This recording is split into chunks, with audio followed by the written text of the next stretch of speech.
Hello and welcome to Dr. Scary. If you like this video, please like, comment and subscribe.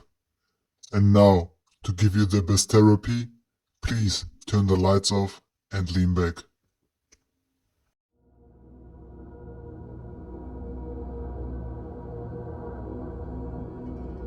One night, when I was about 12 or 13, my parents were gone for a while and I was just staying up really late on my desktop computer, waiting them to come home.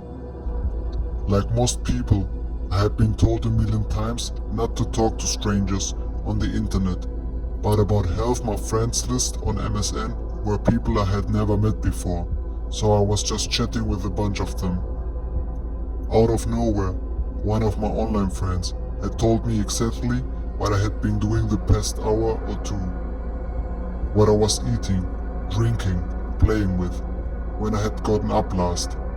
Things I hadn't mentioned in the chat. I instantly got a horrible feeling in the pit of my stomach. My desktop was set up in front of a big window, so as far as I knew, this person I had been talking to had found my address and had been watching me through the window.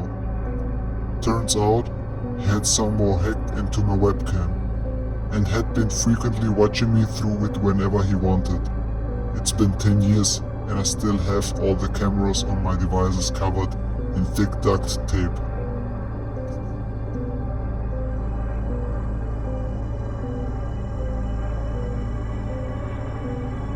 It was January in Minnesota.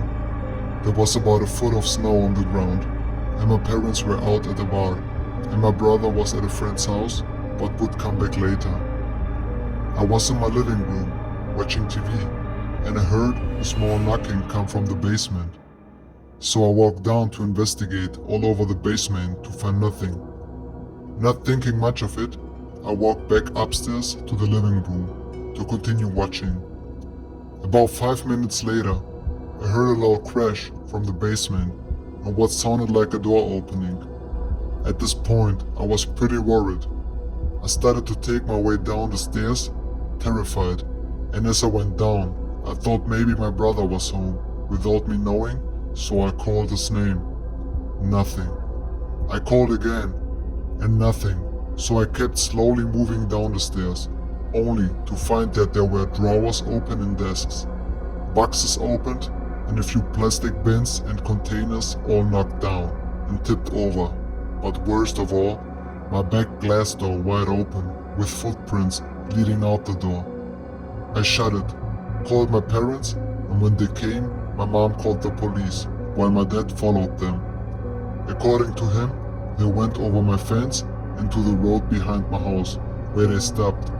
My guess is he was picked up, but we and the police never found out if it was planned or just a random house they picked to rob. Absolutely terrifying.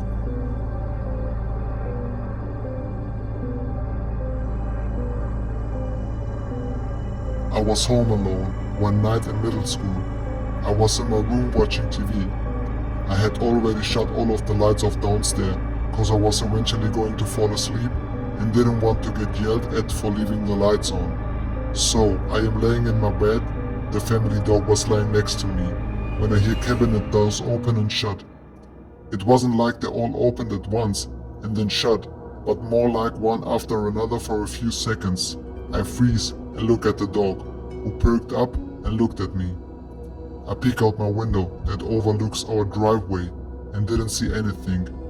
Now, I didn't think anyone was in the house, because while the dog was lazy as fuck, she was a great guard dog and she would have responded if the door opened or whatever.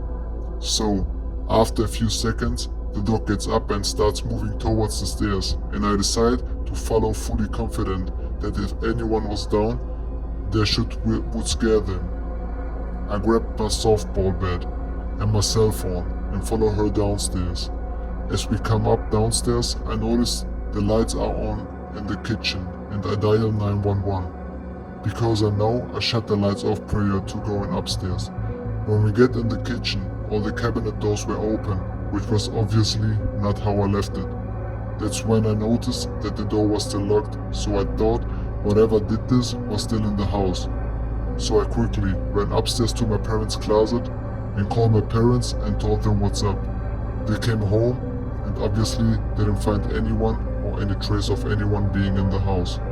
We still do not know why the light was on and cabinet doors were open, but we had some other paranormal-like occurrence happen around the time, so we chalked it up to the household ghost.